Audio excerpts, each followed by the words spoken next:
인도, 파키스탄의 전쟁으로 초장거리 공중전이 현실화된 지금 한국 공군이 장거리 공대공 미사일 전력을 확보하지 못하면 실전에서 고전할 가능성이 대단히 높아졌습니다. 중국은 물론 주변 국가들까지 자국 전투기를 보호하고 상대를 타격할 수 있는 300km 이상급 공대공 미사일을 배치해 왔기 때문입니다. 이러한 시대 흐름에서 한국 공군은 더 이상 과거의 중거리 교전 개념만 믿고 있을 수 없습니다. 장거리 교전 능력이 곧 전투기 생존율에 직결되므로 미리 대비하지 않으면 작전 개시와 동시에 전력 상실 위험이 커지는 것은 당연한데요. 현재 중국이 배치한 PL-15는 길이 약 3.8m, 중량 약 210kg 수준의 미사일로 알려져 있습니다. 듀얼 펄스 로켓 모터를 장착하여 마하사 전후의 고속으로 비행하며 최대 사거리가 300km 안팎으로 추정됩니다. 공대공 미사일 사거리가 100에서 120km인 기존 AIM-120C 계열과 비교하면 PL-15의 사거리는 무려 2에서 3배 이상 깁니다. 만약 고도 10km 이상에서 발사된다면 탄도 특성상 이보다 더욱 효율적인 비행 궤적을 그릴 가능성도 있습니다.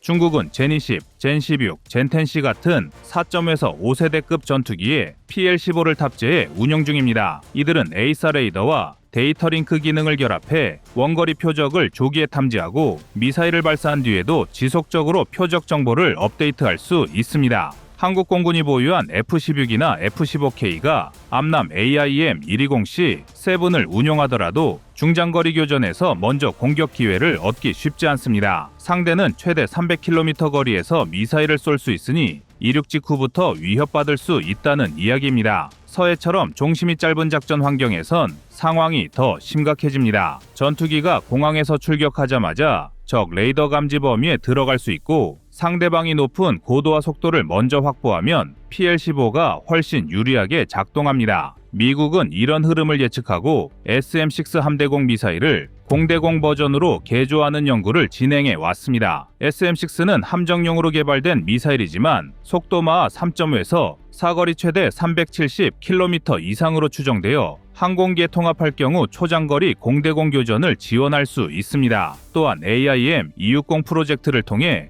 AIM-120D보다 더 긴 사거리인 약 200km 이상과 더 뛰어난 기동력을 구현하려는 시도를 계속하고 있습니다. 일본 역시 미티어를 기반으로 한 독자형 장거리 미사일을 개발하며 초장거리 교전 역량을 키우고 있습니다. 반면 한국은 KF-21에 탑재할 국산 중거리 공대공 미사일을 2030년대 후반에야 본격 배치할 계획으로 알려져 있습니다. 개발 완료 시점을 2038년 전후로 잡고 있으니 전력화까지 15년 이상 시간이 걸릴 수 있습니다. 그런데 이 시차가 매우 큰 문제입니다. 중국은 이미 PL-15를 운용 중이고 러시아 역시 R-77 계열을 개량하여 150에서 200km급 사거리를 갖추려 하고 있습니다. 그런데 한국은 KF-21이 블록 1, 2, 3 단계를 거치며 성능을 발전시킨다고 해도 초장거리 미사일 없이 BVR 교전에 들어서면 우위를 점하기 어렵습니다. 스텔스 능력이나 에이사 레이더도 중요하지만 사거리 격차가 나면 먼저 공격받기 때문입니다. 장거리 미사일은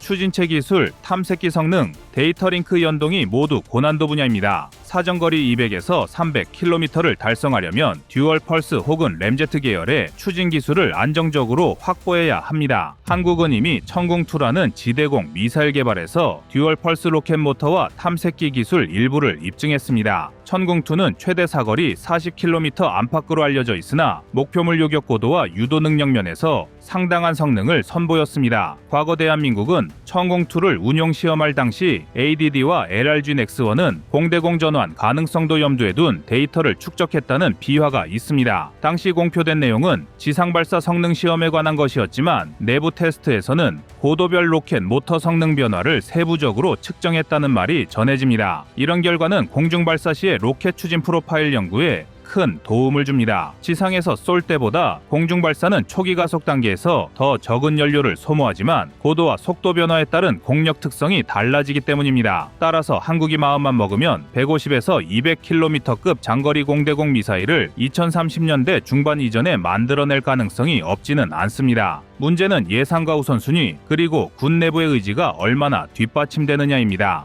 초장거리 미사일이 없으면 중국의 PL-15나 러시아의 R-77M 계열을 상대로 한국 공군이 상당히 불리한 구도를 맞이할 수 있습니다. 공중전은 먼저 쏘는 쪽이 우위를 점하는데 사거리가 길면 그만큼 선제 공격 기회가 늘어나기 때문입니다. KF-21 A4 레이더가 100km 이상 RCS-1 제곱미터급 표적을 탐지할 수 있다고 하더라도 미사일이 120km 언저리 밖에 날아가지 못한다면 먼저 공격당할 확률이 높아집니다. 상대는 200에서 300km 밖에서 이미 무장을 발사한 뒤 도망갈 수도 있기 때문인데요. 따라서 미국, 일본처럼 차세대 미사일을 해외에서 긴급 구매하거나 공동 개발을 추진해 시일을 앞당기는 방안도 검토할 만합니다. 그러지 않으면 15년 이상의 공백기가 생길 수 있고 그 사이 중국의 PL-15 후속형이 나오면 격차가 더 벌어질 수 있습니다. 그럼 우리가 사용하거나 사용 가능한 장거리 공대공 미사일의 데이터를 좀 더 살펴보겠습니다. AIM-120C 세븐은 중량 약 152kg, 길이 약 3.6m, 직경 약 178mm 정도이며 최대 사거리가 약 120km 수준으로 알려져 있습니다. 또 AIM-120D는 사거리가 160에서 180km까지 늘어났지만 아직 극초장거리로 분류되진 않습니다. 운용국가 일부에서 최대 효과거리는 150km 전후로 파악된 것으로 알려져 있는데요. 이와 함께 최강의 공대공 미사일로 꼽히고 있는 미티어의 경우 중량 약 190kg, 길이 약 3.7m로 램제트 추진을 채택해 사거리 200km 이상을 노린 것으로 알려져 있습니다. 비행 중에도 추력 제어가 가능해 종말 단계에서의 기동성도 뛰어난 편입니다. 하지만 가격이 상당히 비싼 게 단점입니다. 중국의 PL-15가 미티어처럼 램제트 대신 듀얼 펄스 로켓을 쓴다는 점을 감안하면 고도와 속도의 우위를 잘 활용하면 실사거리가 300km 이상에 달할 수 있다는 추정이 설득력을 얻습니다. 게다가 젠 20 같은 스텔스기에 탑재될 경우 상대를 기습적으로 포착할 가능성도 큽니다. 한국이 청홍2 지대공 미사일을 공대공 미사일로 확장 개발할 경우 미티어와 비슷한 수준의 중량과 크기를 목표로 삼을 것으로 보입니다. 당연히 탐색기 성능을 어떻게 끌어올리고 조종 면적을 어떻게 구성하느냐가 큰 과제가 됩니다. 이런 초장거리 미사일은 조기 경보기나 지상 레이더, 다른 전투기와의 데이터 링크를 통해 표적 정보를 공유받으며 발사 후에도 궤도를 수정해 나가는 것이 핵심입니다. 따라서 전투기만 개발하고 미사일만 개발하는 식의 분리된 접근보다 통합적인 시스템 구축이 중요합니다. KF-21에 탑재될 A4 레이더는 실험 단계를 거치며 성능이 서서히 개선되고 있습니다. 블록2, 3에 이르러서야 완성도 높은 탐지 추적 능력을 발휘할 것으로 예측됩니다. 만약 KF-21 레이더가 200km 이상의 교전 정보를 안정적으로 제공해주고 거기에 대응하는 국산 초장거리 미사일이 함께 개발된다면 서해를 포함한 주변 해역에서 중국 공군을 상대로 충분히 억제력을 발휘할 수 있을 것입니다. 이와 관련하여 알려지지 않은 또 하나의 개발 비화가 있습니다. ADD가 청홍2 블록업 계획을 세울 때 원래 고고도 요격까지 대응하는 개념을 제시한 적이 있었다고 합니다. 당시 내부 검토 문서에서 최대 요격거리를 70에서 80km 수준으로 늘리는 방안을 논의했는데 이 기술이 일부 확장된다면 150에서 200km급 공대공 미사일로의 전환도 가능하다는 아이디어가 제시되었다고 합니다. 하지만 결국 예산 문제와 우선순위 등의 이유로 블록업 시점이 늦춰졌습니다. 이처럼 한국은 이미 기초자료와 연구 성과를 상당 부분 쌓아두었지만 본격 추진으로 이어지지 못하고 있습니다. 만약 정치군사적 결단이 내려진다면 지금부터라도 속도를 낼 수 있지 않을까 싶은데요. 한국 공군이 장거리 미사일 없이 서해에서 중국 공군과 맞서면 이륙 직후부터 PL-15 사정권에 노출될 수 있어 치명적입니다. 특히 중국 전투기가 먼저 고도 10에서 12km 이상을 선점하면 미사일이 중력 이득을 받으며 더 멀리 더 빠르게 날아옵니다. KF-21 블록 1 초기 물량이 실전 배치되어도 당장 초장거리 공대공 전투에 뛰어들 순 없습니다. 블록 2, 3에서야 A4 레이더 성능이 완성도 높게 업그레이드되며 그 시점에 맞춰 미사일 개발도 병행해야 의미가 있습니다. 그래서 당장 대한민국은 장거리 미사일 체계 확립이 절실합니다. 그리고 한국이 국산 장거리 공대공 무기를 개발하는 공백 기간 동안 해상에서 미사일을 발사하는 시스템 구축이 마련돼야 하는데요. 이렇게 되면 공군에서 부족한 교전거리를 확 끌어올릴 수 있습니다. 결국 장거리 미사일뿐 아니라 조기 경보 자산, 데이터 링크, 그리고 전투기의 레이더 성능이 모두 유기적으로 연결되어야 합니다. 있습니다. 정리해보면 초장거리 공중전 시대에선 사거리를 늘리는 것이 생존과 직결된다는 뜻인데요. 한국이 2030년대 중반전으로 200km 안팎의 국산 장거리 공대공 미사일을 실전 배치할 가능성은 충분합니다. 이미 확보한 천공2 기술과 KF-21 에이사 레이더가 시너지를 낼 수 있기 때문에 이보다 더 빠르게 앞당길 수 있습니다. 하지만 공백기와 기술 검증 단계를 줄이기 위해서 적극적인 예산 지원과 군 수뇌부의 단호한 의사결정이 필요합니다. 뿐만 아니라 도중에 사업이 흔들리지 않도록 미사일 추진 시스템 탐색기 데이터링크 개발에 집중 투자를 해야 합니다. 특히 PL-15에 대응해 최대 사거리 300km급 혹은 그 이상을 목표로 하는 계획도 장기적으로는 고려해야 합니다. 주변국이 빠른 속도로 차세대 무장을 개량하고 있으니 최소 동등 이상의 전력을 마련하는 것이 안전합니다. 이렇게 개발된 국산 장거리 미사일은 단순한 무장이 아니라 국가 안보를 지키는 방패이자 창이 될 것입니다. 최종적으로는 국산 초장거리 공대공 미사일을 제대로 탑재하여 적이 쉽게 넘보지 못하도록 억제력을 갖춰야 합니다.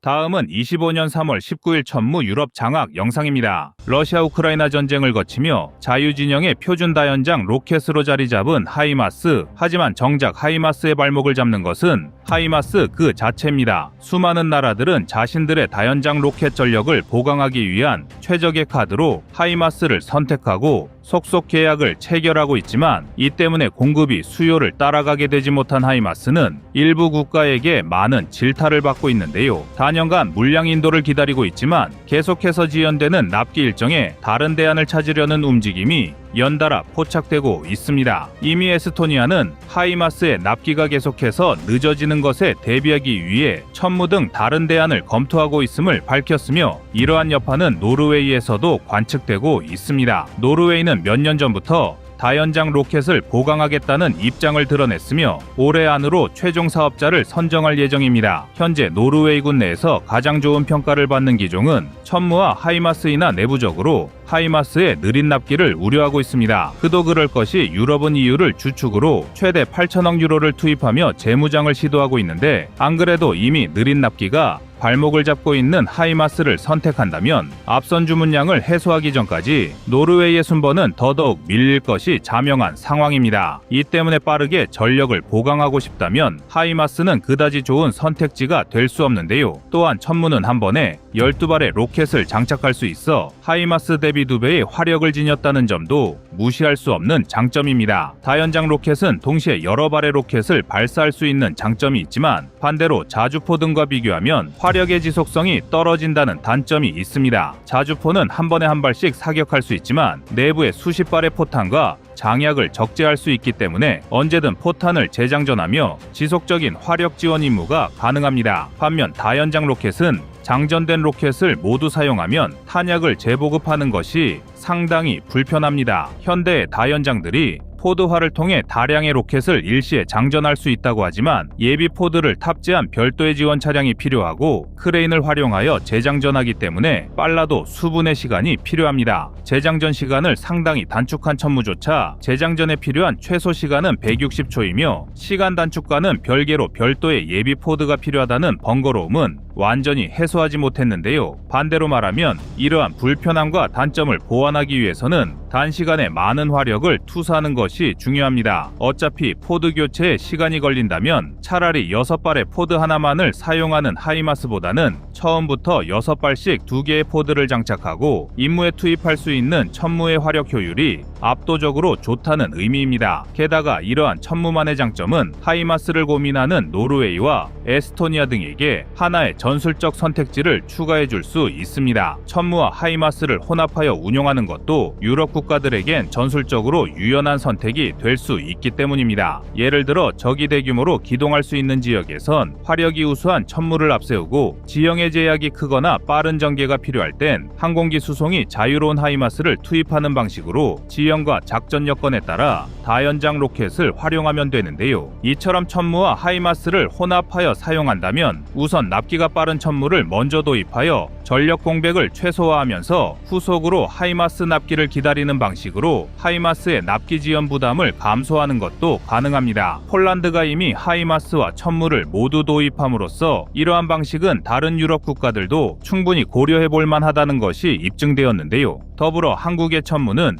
유럽의 모든 기후와 자연 환경에서 원활한 임무 수행이 가능하다는 장점도 있습니다. 한국은 험준한 산악 지형이 많고 겨울엔 혹한의 추위를 견딜 수 있는 무기가 필요합니다. 다시 말해 한국군의 작전 요구 성능을 충족한 무기는 북유럽의 추위나 평야가 발달한 유럽의 여유로운 지상 조건에서 아무런 문제 없이 사용될 수 있다는 것입니다. 또한 한국은 처음부터 북한과 중국의 대규모 지상군을 상대하기 위해 천무를 개발하였으며 이러한 개발 조건은 자연스레 전면전 작전에 최적화된 성능과 화력을 보유하게 만들었습니다. 유럽이 러시아의 대규모 공습에 맞서기 위해 전력을 보강하고 있다는 점을 고려할 때 천무는 그야말로 유럽에게 전술적으로 최적의 카드일 수밖에 없는데요. 게다가 천무의 유럽 진출이 더욱 활발해질 것이라 보이는 또 다른 정황도 찾아볼 수 있습니다. 최근 들어 안보 위기에 노출된 일부 유럽 국가들이 집속탄에 대해 더욱 관대해진 모습을 보이고 있기 때문인데요. 지금껏 집속탄은 유럽 방산 시장에서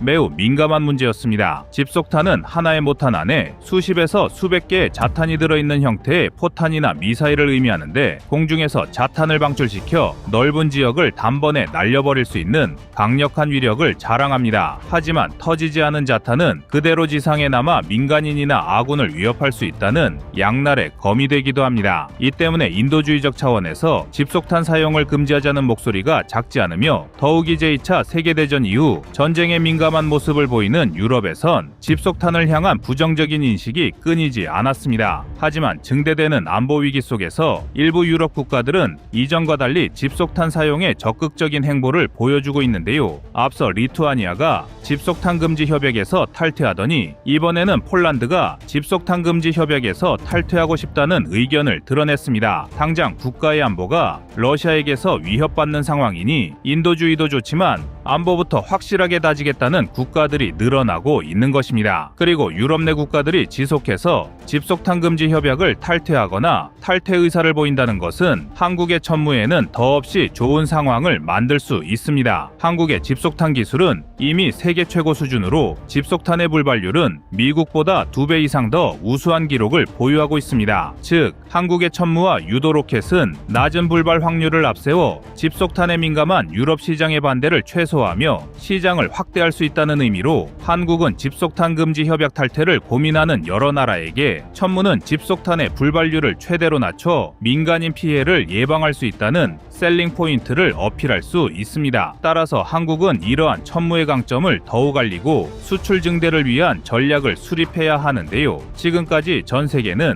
미국의 하이마스를 제일 먼저 주목해왔습니다. 각종 실전 사례를 통해 입증된 하이마스의 우수한 성능엔 그 누구도 이견이 없으며 하이마스의 아성이 흔들릴 것이라 예측한 전문가도 없었습니다. 하지만 느린 납기와 유럽의 신속한 재무장 흐름은 하이마스의 수출을 방해하는 최악의 단점으로 자리 잡고 있으며 현재 자유진영에서 제작한 다연장 로켓 중 하이마스를 대체할 수 있는 무기는 사실상 천무가 유일합니다. 고로 2025년에 한국 방사는 그 어느 때보다 천무의 수출 확대가 중요해질 것인데요. K9 자주포에 이어 천무가 대한민국 포방부의 자존심을 보여줄 것입니다.